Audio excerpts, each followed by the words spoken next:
Good morning, Catch, and happy 2 weeks until Christmas Day to you as we start the Overreaction Monday show. Good morning. I told my kids that earlier today. Hey, we're 2 weeks in a day. It's Christmas, and all they care about is that it's 4 days away from school being out for the holidays. They got care their a eyes lot on the more about not prize. going to school than they do getting presents. But you know what, Catch? Your kids should be really happy that they are not in the Leander ISD because the Leander ISD, the last day of school is on the 22nd.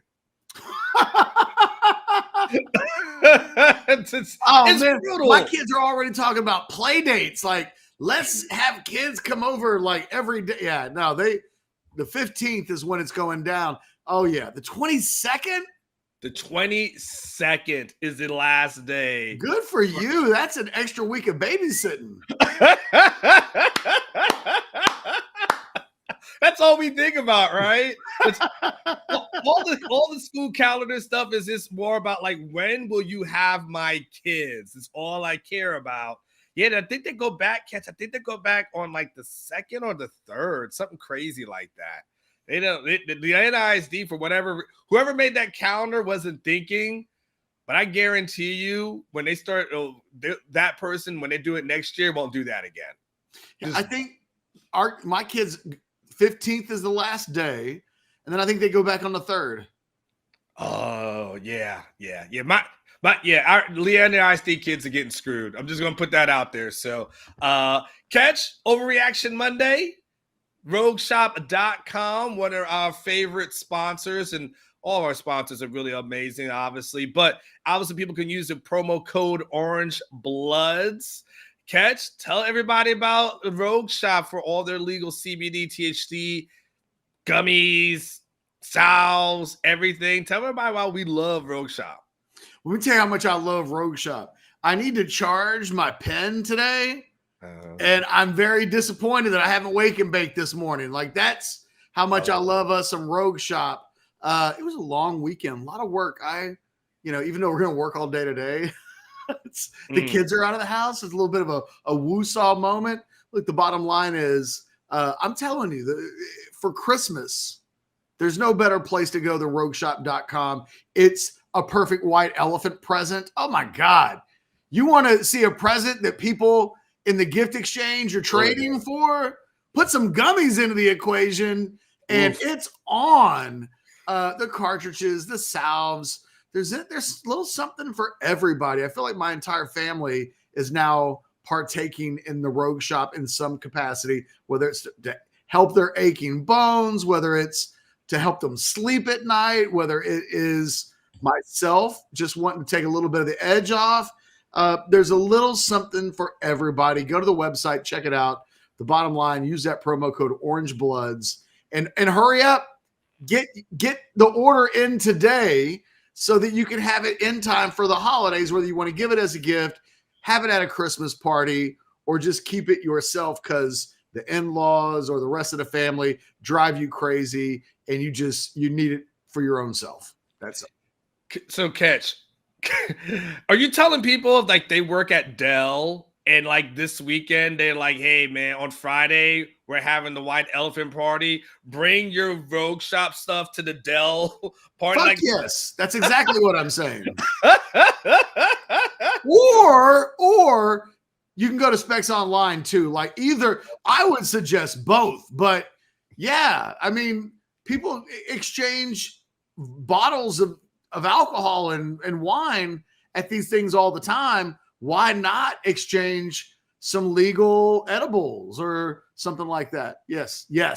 The amount of people sending Jeff Ketchum their resumes on a Monday to work at Orange Bloods has increased exponentially because they're like, man, I want a boss like that. We don't even test for crack. If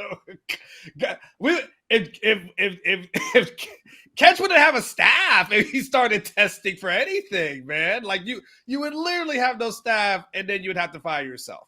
And so there is that. So then, Catch, there's so much portal stuff that is going on right now. I started a conversation with Trey Moore. And then went obviously off your report over the weekend, the UTSA edge guy. Can we start there as to what not only have you heard about that, but also why he's relevant and what because when you think UTSA, you don't always think like, is this guy good or not? So can we have a Trey Moore conversation to start off Overreaction Monday? Sure. I think that I think that there are some positions in football that are worth their weight in gold, right? So we talk quarterback, left tackles, cover corners, edge rushers, and not necessarily in that order. I was just kind of going through my brain. We know that the quarterback position is if you need a quarterback, you can find them in the portal. It is the one thing that you can almost set your watch by, mainly because only one can really play on every team in the country. And we're constantly seeing guys trying to find their spot so that they don't have to wait. So, I think we've seen 5 stars who have, I won't say Arch Manning pedigrees, but not far from it. 5-star, top 5 guys in their class type of quarterbacks who aren't on the field yet, who are into the portal, because Ty Thompson's a good example at Oregon, waiting behind Bo Nix, but then Oregon goes and gets Dylan Gabriel, and Ty Thompson, who was a 5-star just a couple of years ago, was like, whoa, what? What about me? And teams want proven experience where they can find it, or if they can't get that, they want to get the highest level talent possible. So quarterback trade in the portal is ongoing all over the country. You may see Ohio State dip in and get Cam Ward when it's all said and done. Like, everybody other than Texas seems to be in the portal doing some quarterback shopping. Can't find left tackles. Those are hard to find. Really hard to find elite level corners, and really hard to find edge rushers who are proven and can make an immediate impact. And when you look at Trey Moore, although he hasn't played at a Power 5 conference, you're talking about a guy who 14 sacks this season, the American Conference Player of the Year, 17, I think, and a half tackles for loss, 6 in the country, 14 sacks, the best in the country, more than 20 plus sacks in the last couple of years. He is a bona fide playmaker from the edge position. And those guys don't grow on trees. So I don't know that that's the biggest need on this Texas team. But Texas still isn't getting to the quarterback as much as it would like to. We saw Ethan Burke get 5 sacks. Anthony Hill had 5 sacks. But Barron Sorrell didn't quite have the pass rush season that he wanted. If you were to take this team and add a double-digit sack guy to it, your secondary is better. Your linebackers are better. Everything about your defense becomes better. So I don't know that edge is even the number one need in the portal on the defensive line. I think in a perfect world, there's a defensive tackle out there that can come in and be an immediate starter on next season's team.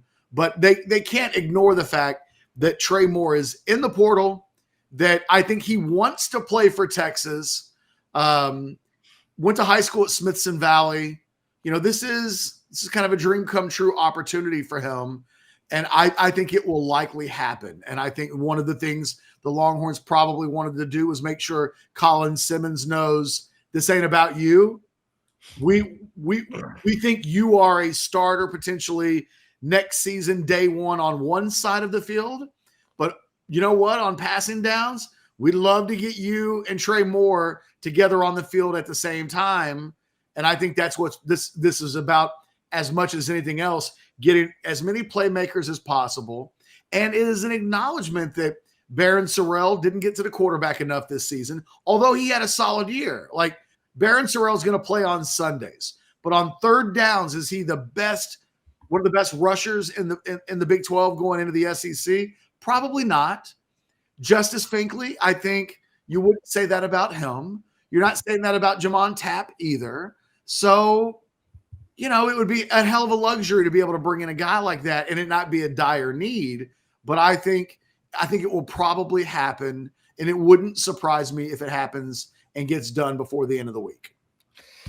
Catch, let's have, because I'm staying on this, and I want to expand the conversation for a second as relates to the Trey Moore, right? Which is, in your opinion, and what would make Trey Moore different from an expectation level than Devin Richardson? When people were like, "Hey, Devin Richardson, really good at New Mexico State, could have a chance to have an impact here." Ovia Gofu, he was really good at Notre Dame. What could he do here? All the hype around a Ray Thornton. Is there any part of a Texas fan, and none of them put up the numbers, obviously, that Trey Moore. Those dudes don't deserve to have their names mentioned in the same breath as Trey Moore. Okay, fair to a certain degree, but we're talking about UTSA. LSU. We're talking about UTSA versus Power 5. I'm just we're talking about a conference player of the year and not someone who is just a body on the roster, which is what Ray Thornton was at LSU. Ovia Gofu was a guy at Notre Dame that lost his job, ironically, to a player that's now in the portal. And then Devin Richardson was a decent linebacker at New Mexico State who had a really nice performance against Alabama the one year they played at Alabama, but he wasn't an all-conference player. Like, these are just different things. So if a Texas fan is wondering, I don't know, what about Ben Davis? This hasn't really worked out. Ben Davis sucked. He was just we're the guys that Texas have taken in the past through the portal at this position. This was before I think Sarkisian realized how he should use the portal, because we've gone from, well, we don't even really care about the portal. Okay, if we're going to take some portal, the only guys that I really feel comfortable with are guys that came from the SEC, even if they've sucked in the SEC. But at Texas, SEC players have to be better than what is in this Big 12. So Ray Thornton and Ben Davis will take over the world in a lower level of competition in the Big 12. And then that didn't happen. Look, I don't know that Trey Moore is going to end up being a big-time NFL player. I don't. I mean, he's a bit of a tweener. He's not the biggest guy in the world. Somebody asked me to make a player comparison of him, and I pointed to Nolan Smith from Georgia from a year ago, primarily because of their size and primarily because of their effectiveness. But this is a guy that over the course of multiple seasons has proven to be one of the better pass rushers in America at his level of classification. And that's just not what – when Ovia Gofu came in from Notre Dame, he might have had 2 sacks in his career. This is a guy with 20-plus sacks. They're just not the same thing. What about O'Shawn Mathis? That's a little bit of a better comparison. I think the thing about O'Shawn is that in his last year at TCU, his effectiveness started to wane a little bit. He was losing some playing time, and that's probably a better comparison. And it didn't really work out for O'Shawn when he transfers to Nebraska, and it never quite happens. The thing is, I think Trey Moore comes in as a guy that might be kind of a situational player, because I think Barron Sorrell next year is going to start and play a lot. And I think that Ethan Burke is a guy that's really started to come on. You're adding Colin Simmons. This isn't a team that lacks players. It's not like the wide receiver position where, you look at it and it's like, hey, we may have 8 catches on the team coming into next season unless you add something through the portal. I think this is a special situation with Trey Moore. I think he upgrades the defense, but if he doesn't, if if he blows out a ligament in his knee in practice, the Texas defense will still be really good, I think, up front. They still have a lot of experience coming back. I think they've got guys they feel really good about. But I also think on third downs, they would like to have had another option to come off the edge, someone who has real pass rush credentials and chops. And I think Trey Moore would absolutely give them that. It doesn't mean that I think he shows up and is the best player on the defense right away, because I think some of the points of it's a lower classification, playing in the SEC won't exactly be the same thing as playing in the American Conference. But at worst, you're getting a really solid, capable player. And I've said this, I don't think you need to ask yourself, is he better than Ethan Burke or Colin Simmons or Barron Sorrell? I think you need to ask, is he better than Justice Finkley or Jamon Tapp? And if the answer to that question is yes, and it is, then you've improved your rotation. You've improved what you can do in various game situations, down and distances. And I think that's what the coaching staff's probably looking at.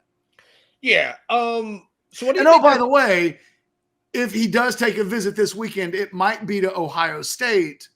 You know, this is a guy that's coveted across the country. Yeah.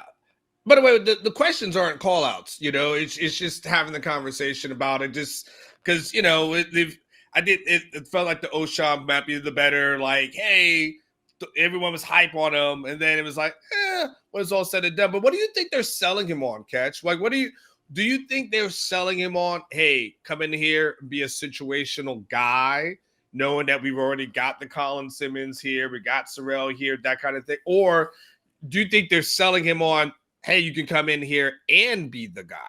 Well, I think they're telling him there's a very good chance you can come in and take Barron Sorrell's job. I mean, I think Barron Sorrell's got a very definitive role on next year's team, but he wasn't an all-conference player this year. Look, we love Barron and we love Barry. Like, we love the Sorrell family, but he didn't play at a season this year where you'd say to yourself, you can't improve there. You know, it's not like he's Kelvin Banks or Tavondre Sweat. So I think Trey Moore, I think they're telling him you can come play at a program that's playing in the playoff. I mean, it's a chance to play big-time football at a school, from what I hear, he's always wanted to play at. Like, what I've heard is, I've had a number of people reach out to me behind the scenes this week and say Trey Moore's dream is to play at Texas. So for him, it's a chance to have a dream come true. It's a chance to go from a program at UTSA where there's not a lot of attention to playing at Texas, and just to be able to tell your family you're playing at Texas is probably something they're selling him on. I think they're telling him he's got a chance to be a starter, or at worst, a situational player. At worst, like, I really believe the competition at the ends and edge positions, if you add a Trey Moore and a Colin Simmons in this offseason to a group that will return everybody from this season, boy, you're really improving the quality, the depth, the options. And I'm sure they're just pointing to the stat sheet and saying, we don't have anybody like you here. We could use you as soon as the Washington game if the NCAA would allow us. Now yes, I obviously that would be crazy there. So, well, that's good to know about him. Catch, I'm kind of curious. It's kind of ends up later in the week, and we didn't get a chance to talk about it. By Isaiah Nayor, you know, and his looks. It's not. He hasn't gone into the portal yet, but you're expecting that to happen, correct? Correct. Okay. What do we make of the Isaiah Nayor time? And, you know, on Orange Bloods, they always talk about your favorite such and such moments of a guy that, you know, that transfers. And what do we make of it? Is it just bum injury and that happened and that's all it is? I mean, he was a guy that came in here with the, you know, expectation that Wyoming, he was an all-conference guy, be an upgrade. But it's almost like even It when was kind of the Trey Moore of wide receivers, quite frankly. Yeah, but when healthy this past year, remember I would ask, and Sarkisian would be asked about him and say, health ain't the issue. What do we make of what happened with this guy? Well, look, the entire Isaiah Nayor experience looks quite a bit different if he doesn't get hurt 2 seasons ago. I think that when they brought him in, they thought he would be the Adonai Mitchell of 2022. And, he was on pace to be a starter. You go back to that spring game when he had just arrived. You think back to that Quinn Ewers touchdown pass to open up the spring game in 2022. Like, I think that is who he was supposed to be. He suffers the injury, and I don't think he's fully back from the injury, at least to the levels that he was before. And then I think he struggled with the fact that very early in the season, it became apparent that the Texas wide receiver rotation would mainly be the 3 primary guys with a little sprinkle of Jonte Cook. And that's about as deep as the receiver rotation went. I don't think he handled that. There was talk that he came into camp out of shape, that he was a little bit heavy.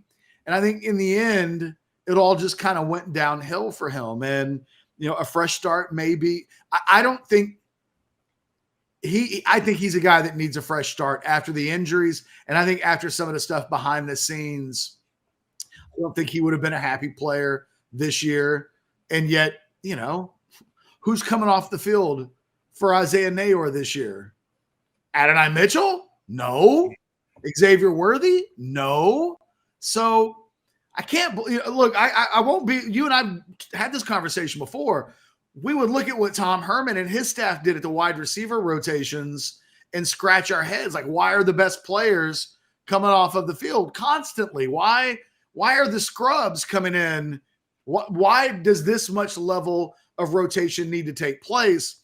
Sarkisian comes in and he doesn't really rotate anybody, but I kind of get it because you've got early NFL draft picks in Worthy and Mitchell, and I don't think you have that behind them. You might in Jonte Cook. And look, Jonte Cook had a hard time getting on the field, and he's better than Isaiah Nayor. So, I think it is kind of what it is.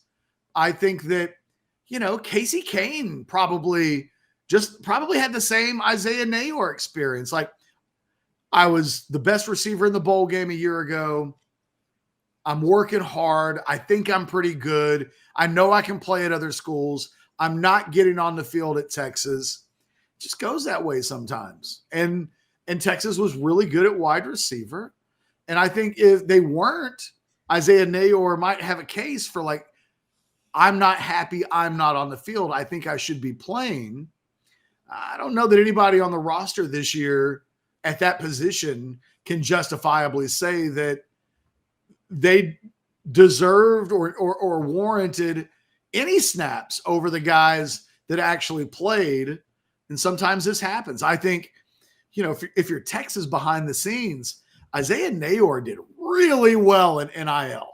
So, matter of fact, it was NIL that swung that recruitment because he had committed to Tennessee, and they go back with a better pitch, and he commits to Texas.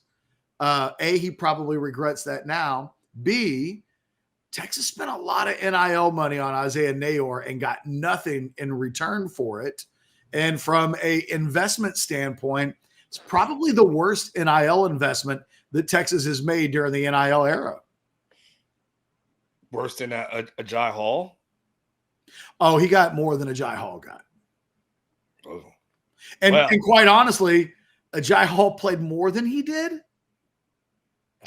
I mean, that's not saying much. No, it's not. My man had one catch in the Rice game this year.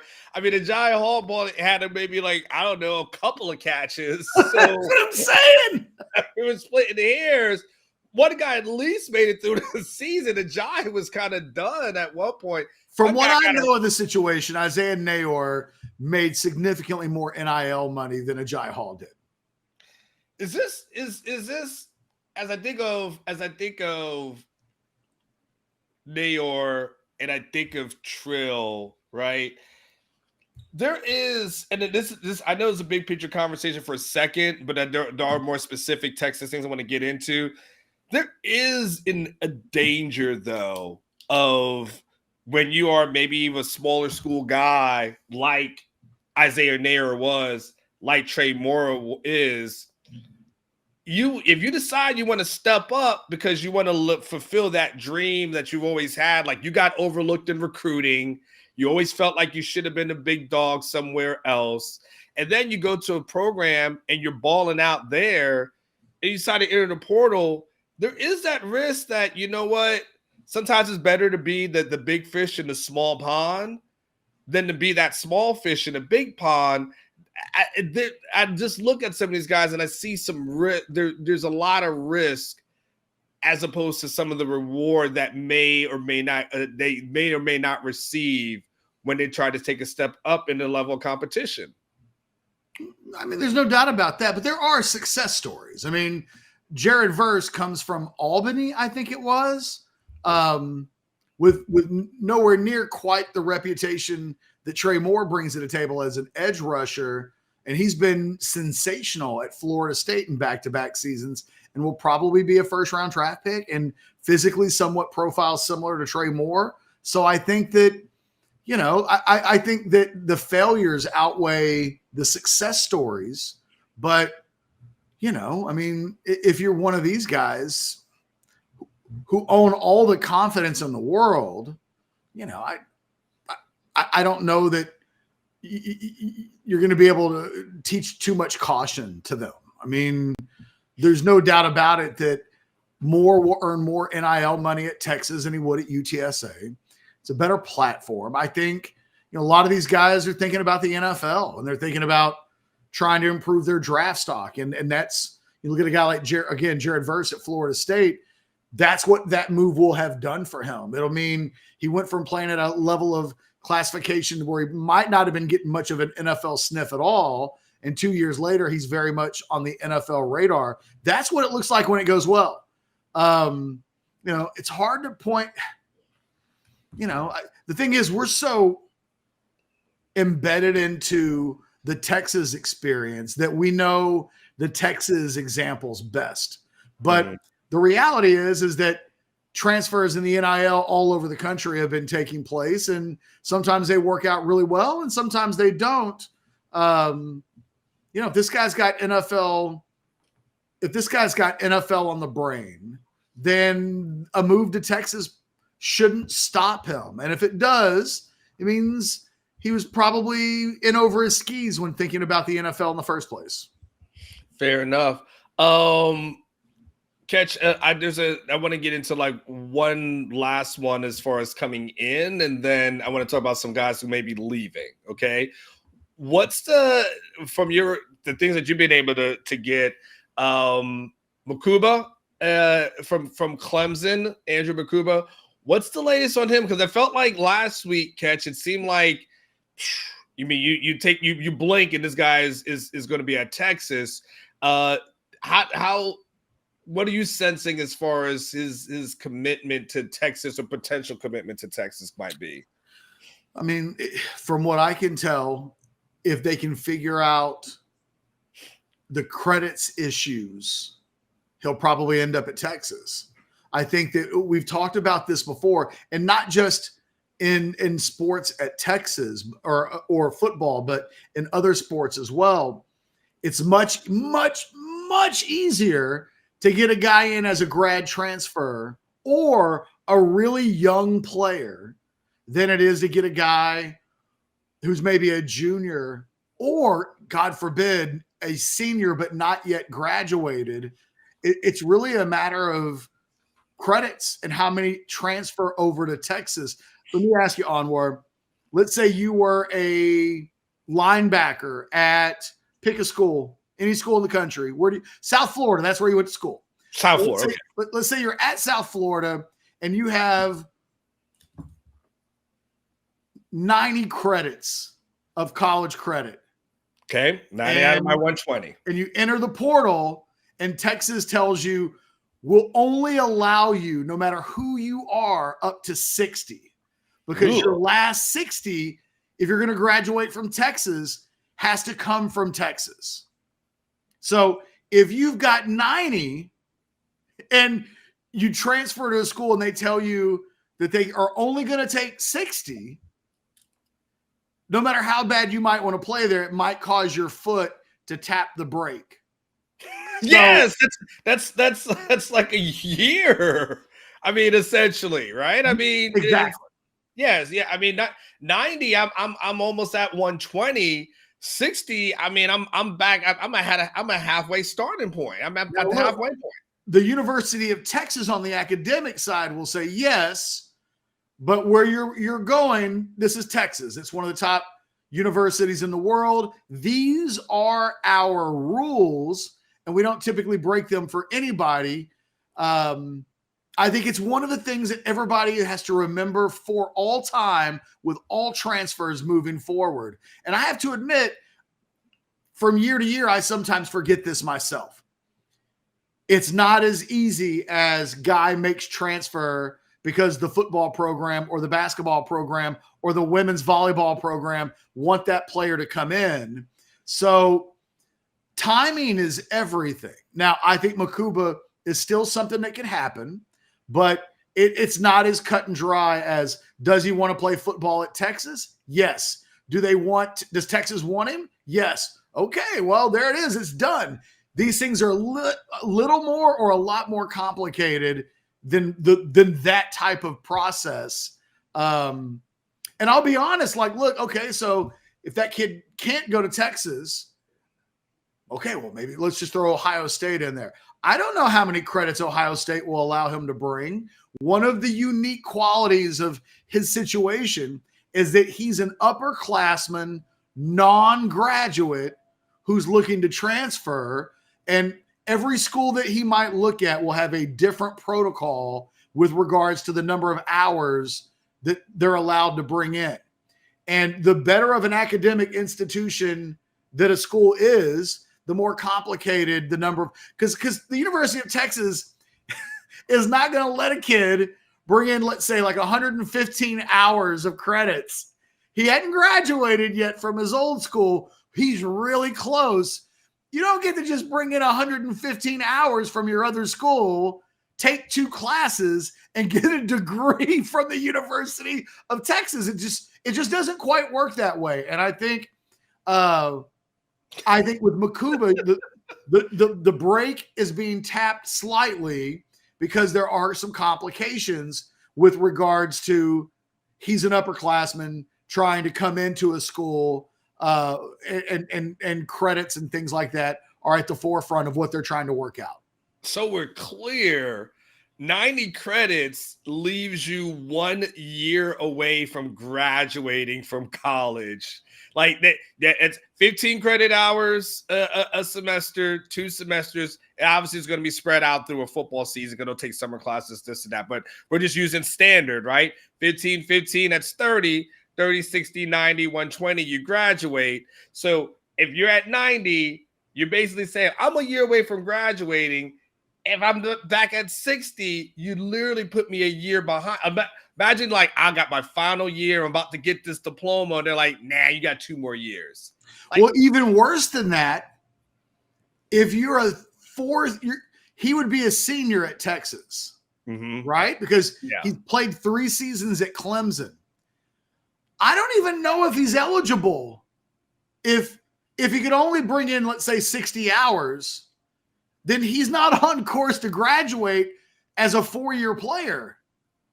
So it's complicated, is what I would say. And I think Makuba in Texas want it to happen. I think that there's still a possibility that it does. If it doesn't, you'll probably have to file this under the category of shit's complicated sometimes. So let's have the Malik Murphy conversation, Cash, because I think we all expect, we expect departures to happen. We've seen 7 people go into the transfer portal. And that's kind of, that we expect that. And I think we're all kind of waiting around for Malik Murphy to see like what that's going to happen, what that's going to look like. I guess it makes sense if you're Malik and you've seen Quinn get hurt this season, say to yourself, hey, let me hang around as long as possible, because God forbid if something happens to Quinn, maybe I play in a playoff game, and maybe I help this team win a playoff game or win a national title and all those kind of things. So, you know to yourself, yeah, hey, I'm only one potential play away from Malik. But your thought on what's going to happen with Malik Murphy, because I read your report and you seem to be kind of definitive as to what you expect to happen from Malik Murphy once the season's over. I just think there's first of all, Malik Murphy doesn't want to be a distraction. He loves this team, loves the guys on it. They love him. In a world where playing time and the NFL and starting and all that stuff doesn't matter, I think Malik Murphy just stays at Texas and is perfectly happy. He wants to stay with the team. You just said it. I mean, the reality is, as things currently stand, if Texas plays 2 more games this season and anything happens to Quinn Ewers at all, Malik Murphy's the quarterback and could be the Cardell Jones of 2023. If something happened to Quinn, Malik would have a chance to come in and quarterback a team to a national championship. Beyond that, if Quinn Ewers comes back and there's a healthy suspicion that he will, then the sense that I have coming out of this weekend is that Malik Murphy is expected to enter the portal, and everybody has an immense amount of respect for each other. I think the coaching staff realize Malik will have to do what he has to do, but they also realize they really need him right now in the event that he's needed in either the game against Washington or a game beyond that. So I wouldn't expect anything to come out before the bowl games.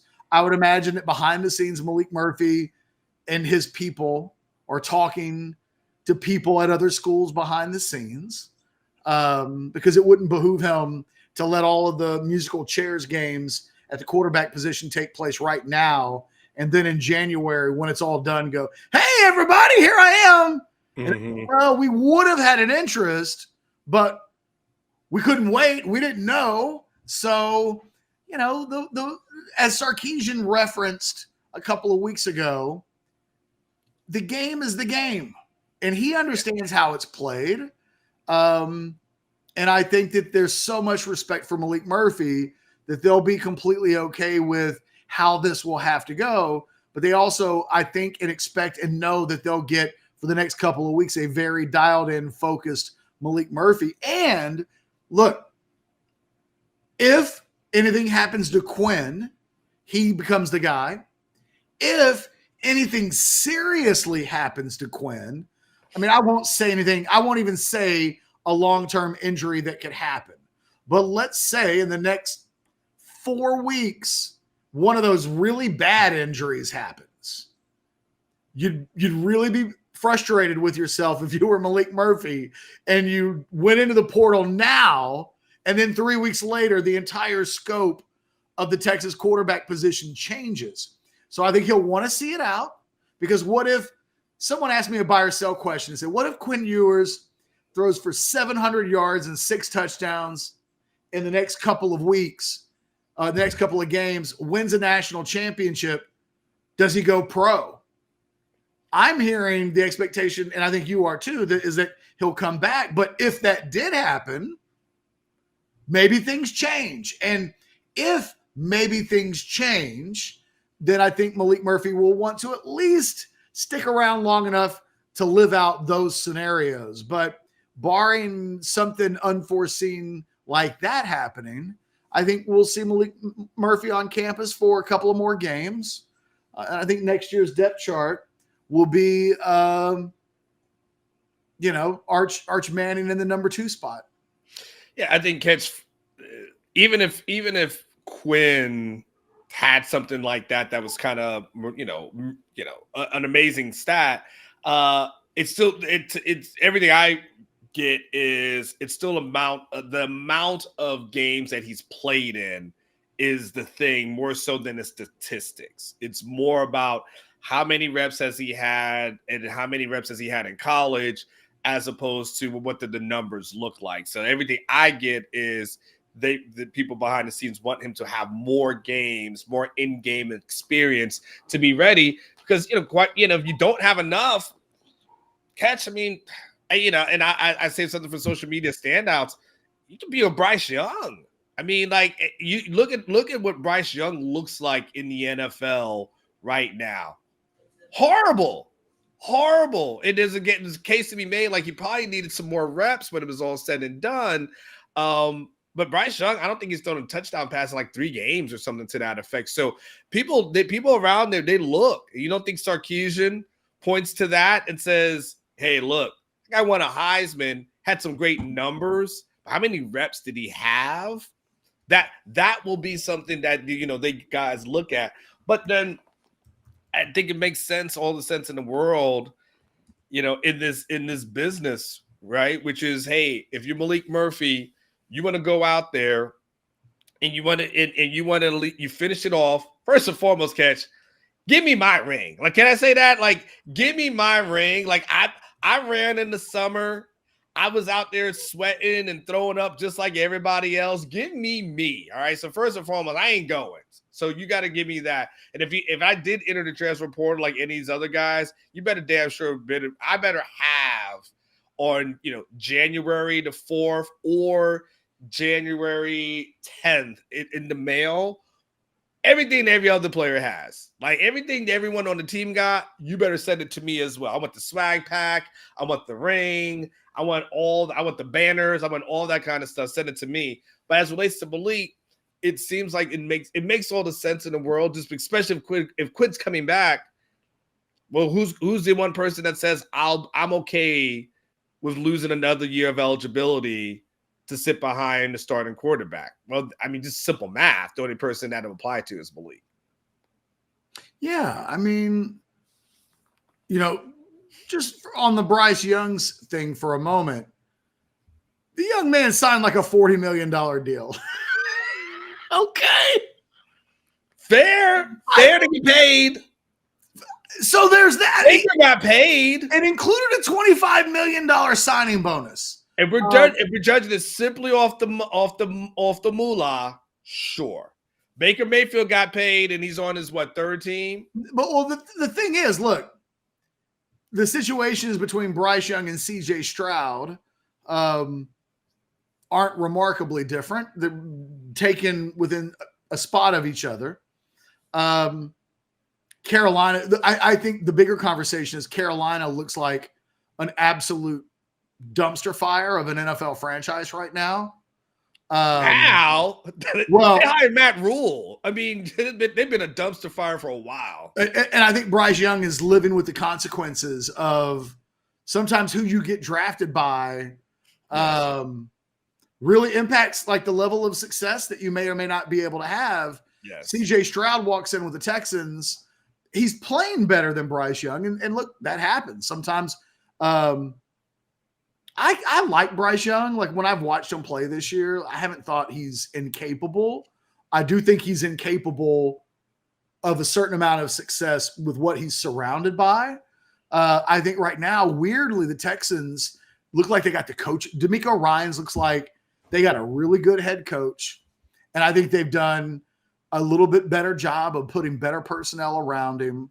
Think if you're Quinn Ewers, if Quinn Ewers wanted to go pro, it's a total crapshoot because he's not going to go at the very top of the draft. It doesn't look like.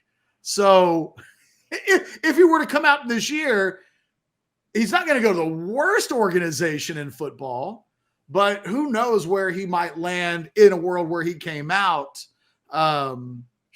It reminds me a little bit. Might be a better spot if he was at the end of the first, where like you can sit for a couple of years. The problem is giving up the money. Exactly. Maybe you're a Jordan Love type guy, right? Where you get drafted, you don't play right away, you don't make nearly as much money as a guy like Bryce Young, but it's a better organization and a better long-term situation. But I think I think one of the things that, that you've reported in the war room, and I think you talked about here on the show, is that I think there's an acknowledgement that Quinn needs more reps. We're not even talking about a guy through 2 seasons that's had 2 full seasons. Had half a season a year ago. He's had definitely not half a season, but maybe 3/4, do a little bit more than that of a season this year. If you add all of that up together, it's like 1 1/3 seasons. And I think he'll definitely be better off coming back. I think one of the real interesting things that he will be working with potentially next year is that the personnel around him won't be as good. I wrote about the wide receivers.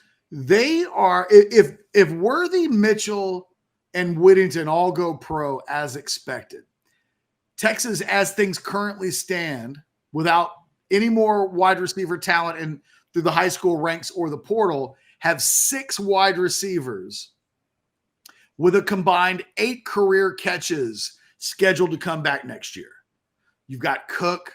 You've got Ryan Wingo coming in, who, by the way, looks like he's going to participate in bowl workouts, which is really cool, and I think could be really, really helpful for him. But, man, it's a lot of young talent, completely unproven. It's really hard to even talk about the Texas offense right now from a skill position standpoint, because I don't know what portal additions are going to have. It looks like Jatavian Sanders now is leaning more likely to leave than to stay, and it makes total sense when you look at the tight end draft class this year. It's not a strong tight end group. Jatavian Sanders will test really well when he's healthy. He's a fantastic player, probably a day 2 pick, but that's a lot of money, and maybe it doesn't get better by coming back. There's no guarantee that you're automatically going to go into the first round if you're Jatavian Sanders by coming back a year. So, it's tough to tell. So I don't know. Like, one of the things about Ewers that we might learn next year is he may have to either work with really young guys or players not quite as gifted as Mitchell and Worthy, but that might make him better in the process. So it's a layered conversation with regards to Ewers and next season and what they're going to have. It's kind of an incomplete conversation because we don't fully know what the roster is going to look like.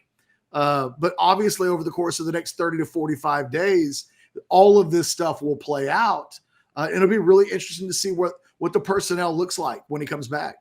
It's interesting too, Catch. The thought process a few weeks ago was, Ewers should make a decision right around the Big 12 championship game before the portal opens, just to make sure they can attract guys and people know, hey, this is going to be your receiver that you're going to have,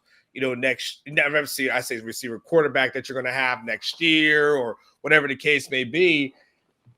And what I've sensed, Catch, is that it's kind of been like, we're okay.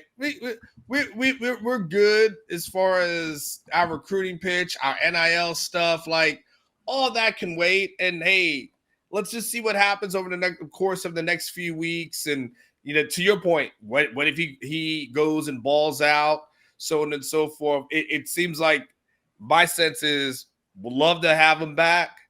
Would obviously want him back, but that's that. But at the end of the day, like the Ewers announcement, yay or nay, doesn't seem to be the thing that they feel like has to be the catalyst one way or another as to help with the portal and recruiting. No. As well, and look, when your backup plan is Arch Manning, from a sales standpoint, it helps. I mean, when your worst case scenario is Arch, you've got a lot to sell. By the way, real quick, I saw that Darwin said in the chat that Burrow played 1 year. Like, Darwin, that's just not true. He was a 13-game starter for LSU the season before and was bang average. Yeah. He played in 13 games in 2018 and had a 133.2 quarterback rating, was about as average as it could be. But he played a lot. And on top of that, his 2019 season at LSU was his fifth year in college. I was gonna say he was on campus forever. It wasn't like red short sophomore, sophomore year he came out. He was a freshman in 2015, a redshirt freshman in 2016, a third-year sophomore in 2017, transferred to LSU in 2018, and was a 13-game player. And then in his fifth season at LSU, he had arguably the greatest season any quarterback has ever had in the sport.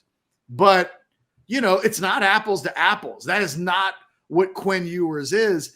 And I just think it's obvious that Quinn needs another season. And I'll tell you what I think is fantastic, that he and his group understand that, because it would be real easy to be blinded by that NFL lust. And that they seem to have a real strong grasp of what he still needs. I think it's fantastic for him, because it doesn't always work that way. And it probably helps that he comes from, his NIL situation right now makes it so that he doesn't have to be desperate for money. He does more than okay.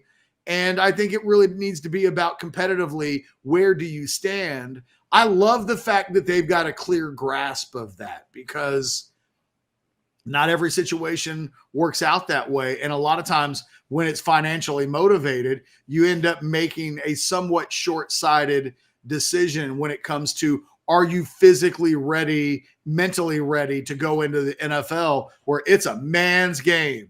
And if you're 20, 21 years old and struggling, who doesn't have time for that typically? The NFL. Like, there are too many grown men in there who don't have forever to wait on anybody. So, and it's tough, because you got dudes who come off the street who are free agents, who are capable, who can be, below average but playable. That happens all the time. So, I think Texas is really, really lucky, Anwar, that they've got a really, really good starting quarterback who he and his people seem to know, no matter how much success the team has, he needs another year. And then they've got the biggest star name in the country as the backup quarterback, who seems to understand won't be a terrible thing if I have to wait until my third year to take over. And oh, by the way, Joe Burrow didn't come off for him until his fifth year. So,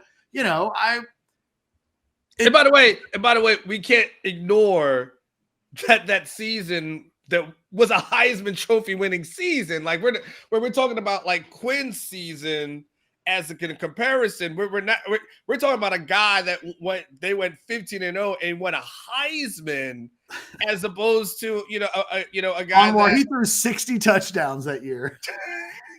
I mean, that's like that. Some things don't, it's like that old Sesame Street, like which of these kids is doing his own thing. Like, it's like there's a huge, huge difference in that comparison. It is. Again, Joe Burrow arguably had the greatest season in the history of the sport. Quinn Ewers has had the greatest quarterback season in the last 15 years at Texas. But, there's still room for him to climb. There's still a lot of things that he can still accomplish. I don't want to say please, because I don't have like a personal stake in this, but as an interested outside observer, I like to see people make wise, smart decisions. And I think the Ewers camp, parents, agents, Quinn himself, I think from what I can tell, they've got a really strong grasp of A, where he is, B, where he needs to go, and C, how to get there. Kesh, before you go, I do have something for you. Aaron, because you mentioned this in your column, and I'm still trying to figure out how to make the heads or tails of this. But Aaron, the graphic on the Heisman Trophy winners, all with is it 5 out of the last 7? 5 of the last 7. It's crazy. 5 of the last 7 catch being of the last Heisman winners were transfer guys, right? Baker, as you see, Kyler Murray, Joe Burrow, who we mentioned as there.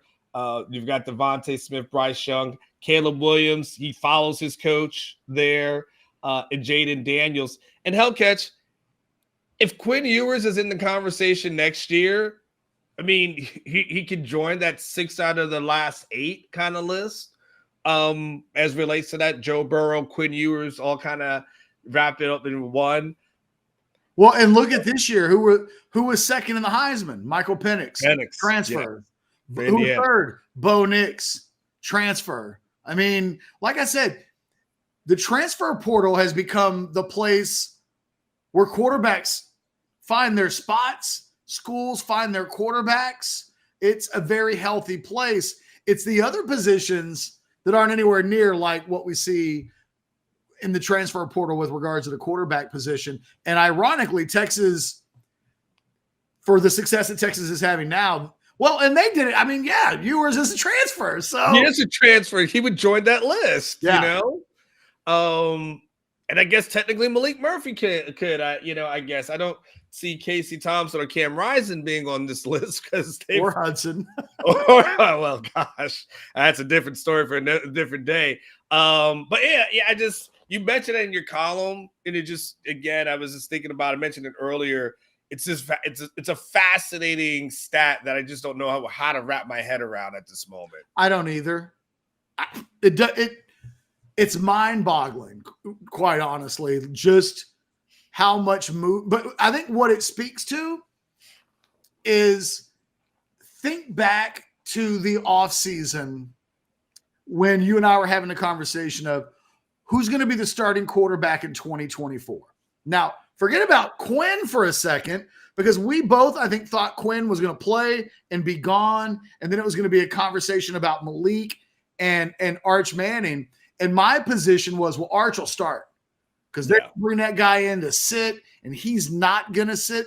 And I think all of that thinking was primarily focused on, look at the rest of the country.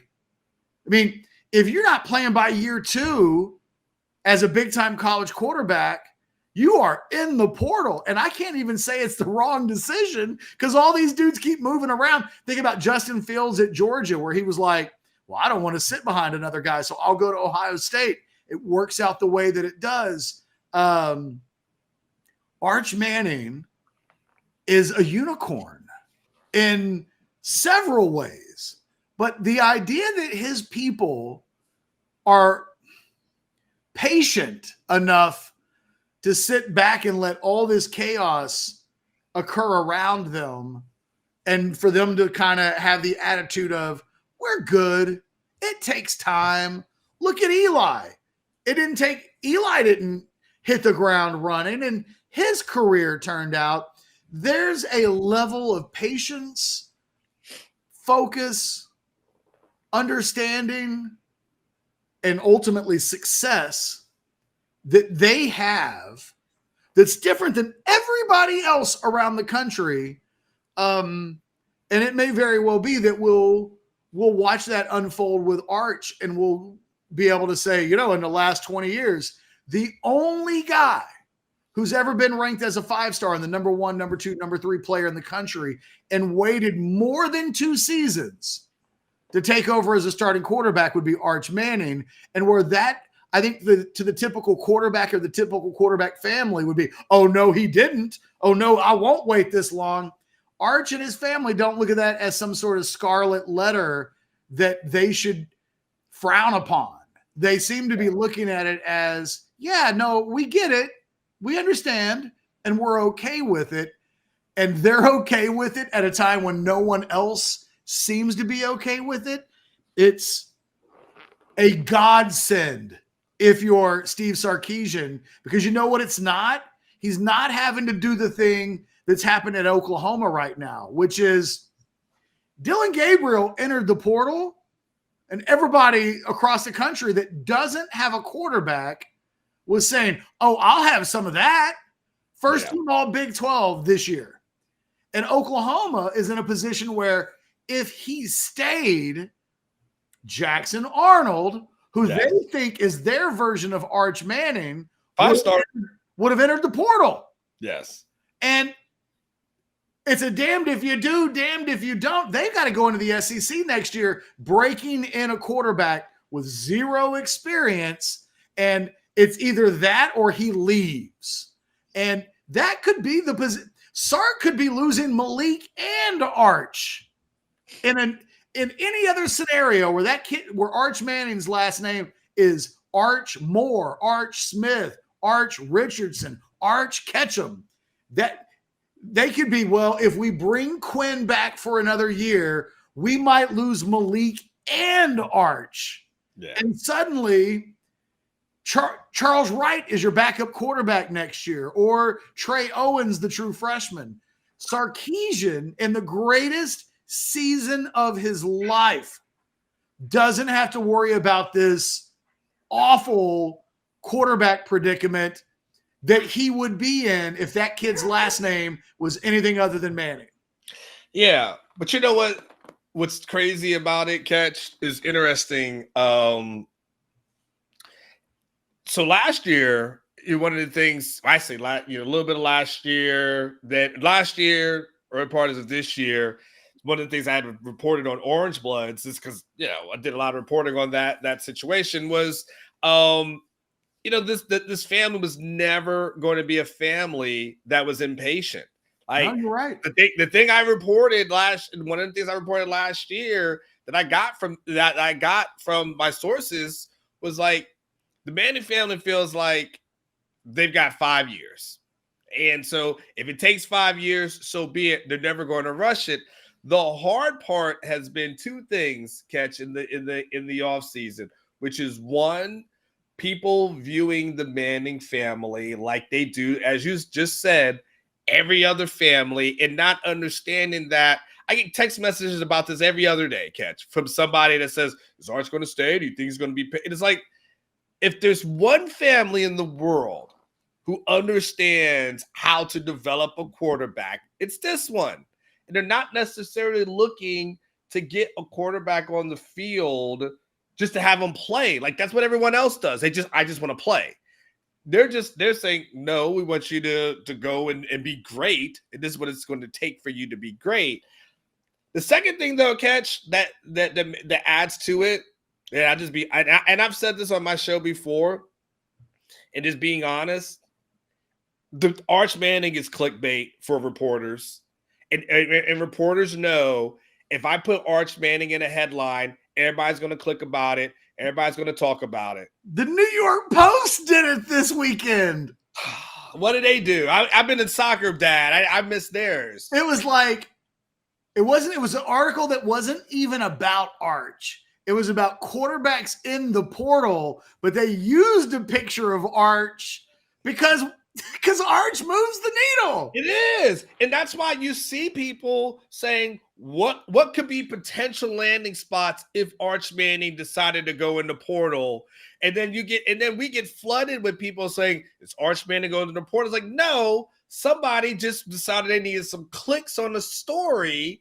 And so I'm going to put Arch Manning in a headline. It's the dirty secret. And I'm revealing, they used to have that shows magicians, secrets exposed, and all the magicians got mad at that dude because he was like, you're not supposed to be telling the secrets. The secret is, if you put Arch Manning in a headline, it will be the biggest, it will have the most clicks on your website. And so reporters are doing that shit because they're doing it. It drives a narrative that is just not true as far as this family. If he's not starting in year one, never was. If he doesn't start in year one, he was out. It's never been the thought process. But it's an easy way to get clicks. It is. And you know what? It makes it frustrating for me because sometimes we'll get accused of clickbait. Mm-hmm.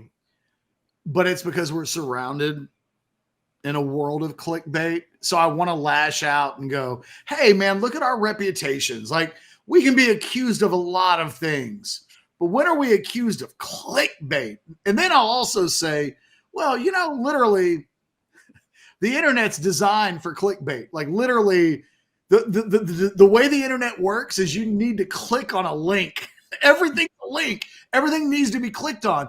The thing that I always try to tell people is our business, Orange Blood specifically, I would say the YouTube side of it is more clickbait for us because we do count views. We do count, I think, traditional metrics that other people, that the industry uses. But our industry is a sign-up business.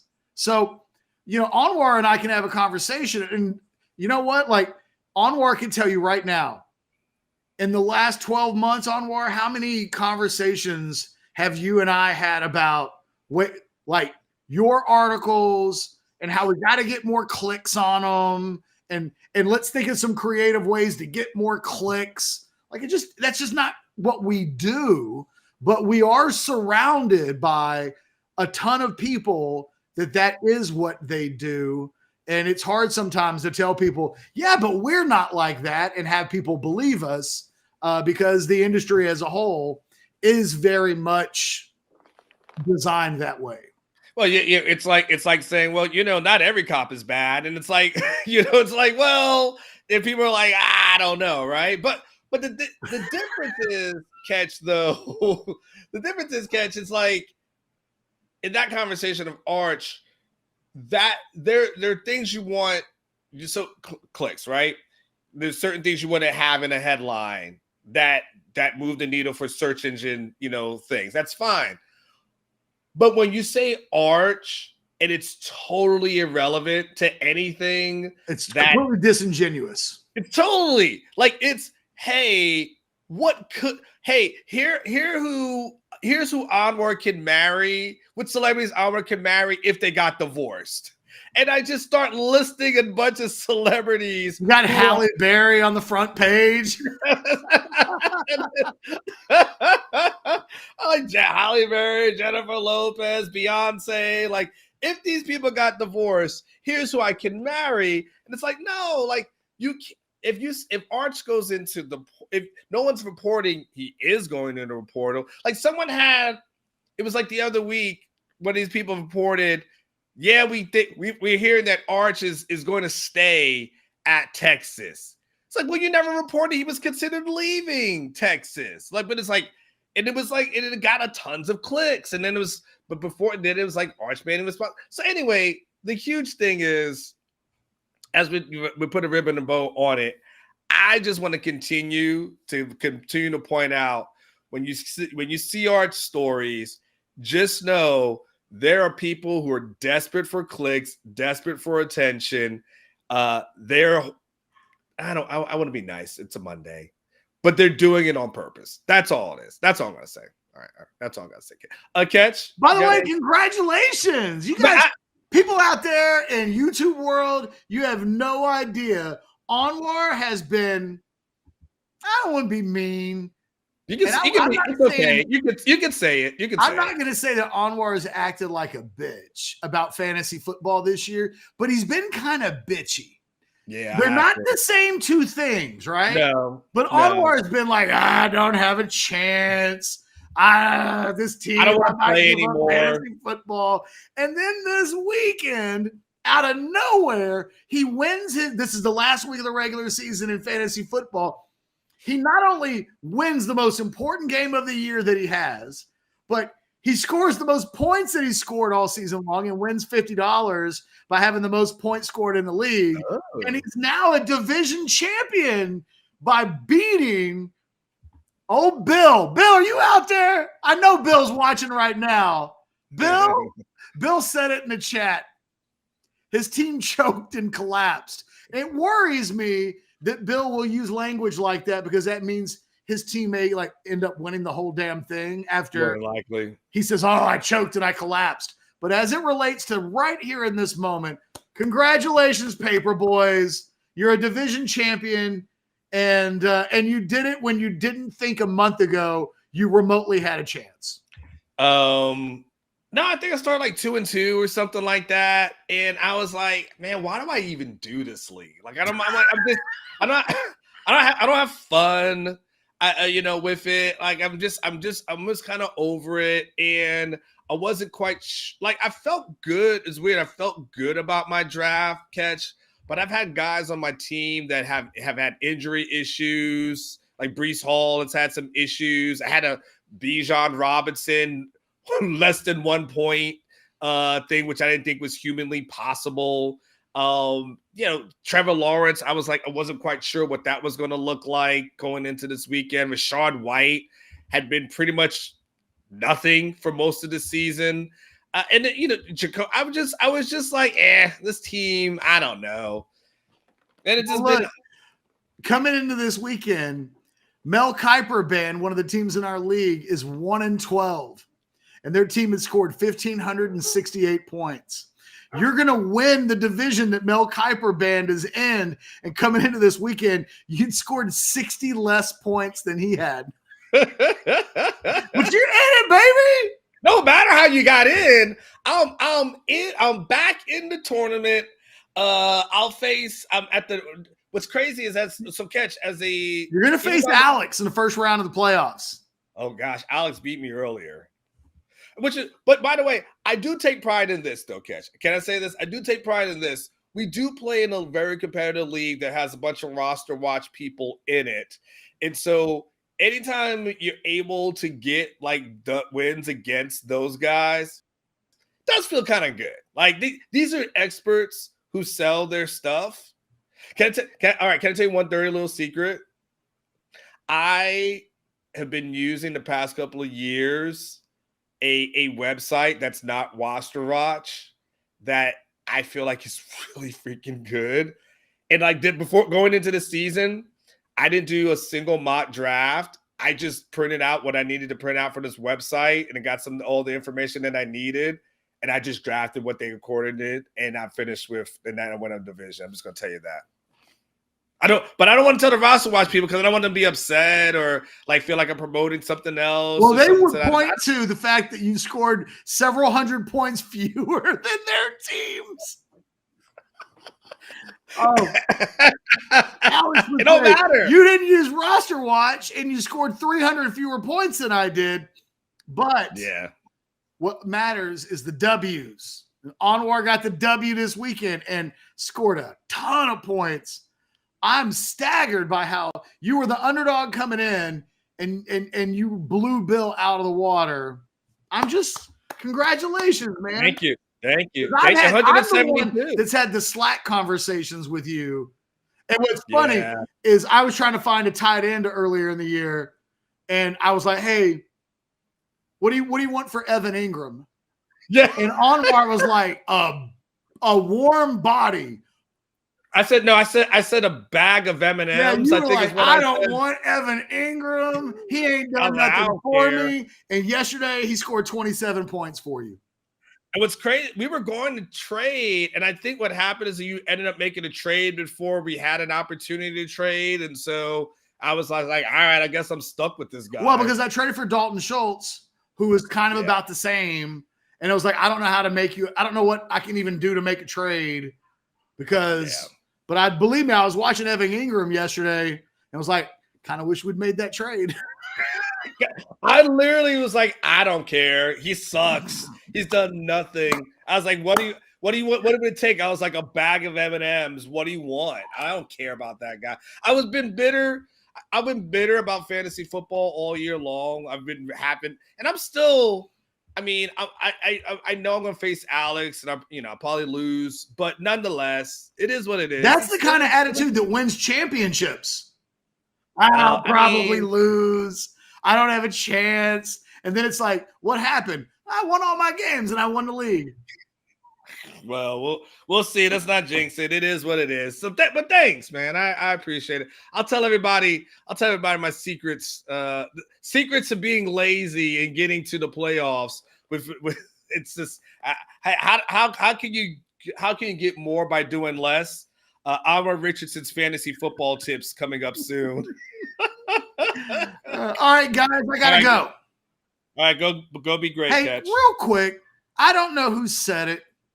My last words, but somebody was in the chat earlier and was like, soon as you guys started using Rogue, y'all became more negative about the team than you were positive. What in the world, whoever that guy is, what are you talking about? That's the most. What? I was at a 10-2 prediction before the season. Like I told you, I booked my Big 12 championship room before the season. Like I was good before the season happened. Like I was there. I was like, they're going to be the Big 12 championship game. I don't know I can't think of anything negative. Well, that's the thing. It's like, well, the only thing negative that we talked about today was that Andrew Makuba may have a hard time getting in to the University of Texas because, like, it's a really good school and they just don't give out. It's not a paper mill of diplomas. Like, that's not being negative. That's just, no. You know what that is? That's explaining what's happening. But, yeah, I can't think of. We do watch alongs. We've done everything. Like I can't think of like you and first of all, you and I have been doing Rogue for a few years now. So let's be clear that Rogue's been a partner with us for a few years. Help us get through the seasons. These are happy things that we've been doing. Like we've been clowning OU fans. We've been clowning Brett Yormark. Like Tech fans got some business too. Yeah, like everything. Like there is no, I can't think of negativity. Like this has been the most positive I've been in a while. Yeah, we're happy people. Believe me, we are enjoying the success. Do you realize how good it will be for the channel for the next month? And then going into the off season, we're getting ready to go into the SEC coming off of this season. Come on, people, use your brains. We don't want to be negative. We are enjoying being happy. Happy. I'd hug Anwar right now if I could, because things have been so good. Oh, yeah. Hell, Ketch and I I don't think Ketch and I have had one argument this year. I had a dream last night. I woke up from it this morning. My dream was that you and I had an argument on air. And it was so weird because it wasn't a YouTube show. It was a radio show. And I was doing a show, and I never remember my dreams, but this one I remember. You're going to laugh at this. I'm doing the show by myself. There was no chat or anything. And like, you were back in the studio or something. And I turned around from this bar where I was doing the show, which, by the way, before I left the bar, I made out with a bunch of chicks. But it's true. It happened in the dream. But Chip Brown was in the bar. And Chip came on to the microphone and was like, "What's up, Anwar?" And like, you got mad at me in the dream because of that. And like, I was trying to run and like, get back to the studio, but not before I made out with a couple of girls in the bar. No, stop. Stop. That was fire. We have not argued this year, but we argued today. You were mad at me in my dream right before I woke up to take the kids to school. Wait, was I mad because Chip Brown gave me a shout out over the microphone? Or yes. So and I was trying to get back to the radio station to tell you like I wasn't cheating on you and that there was no reason for you to get upset about Chip, that it just happened by chance. And it wasn't like, I don't know. Was I doing a show with Chip? No. So you were like back at the radio station. We were each like in different spots solo. And Chip just came on for a second. And in the dream, you got really mad at me. And I was like, oh, I got to get back to the station and let Anwar know that everything's okay. I wonder if I had that dream because everybody else around us is breaking up these days, I guess. By the way, Master, if it was one of my exes, I would have felt bad for him, to be quite honest with you. So I'd been like, that would have been a nightmare. So no, it's not. It could have been that. This is okay. Well, there's just so much to that. And again, dreams are so bad. Chip gave me a shout out, and I was mad. Well, that shows how good things are. We haven't, and in fact, if I'm correct, annually, you and I have stood on a table for a guy going into the season, like, and that's been our guy, and we've usually had a death match as relates to that person. I don't think we've had that guy. I mean, I was a Quinn. The old Caden Stearns, Brennan Eagles showdown. Yeah. How about the honestly, the worst was Jack Shackelford good. That if there ever was a we could have done better in life. That's where our life used to be on. People are like, you guys want to be negative. No, we don't. Do you realize that when things are bad, we do things like argue about whether Zach Shackelford is good? We spent an entire year doing that. Like for 8-win teams. They're like, I think he's good. I don't think he's good. He's good. He's not great. Like, he's good. Like, that's where we were. I'm going to New Orleans. I'm hanging out with people. Like, I'm in a good mood. You said still my joy. We're good. So no. Dude's promo code.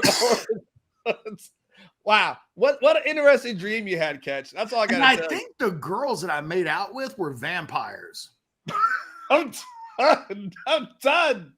I don't know what we're talking about.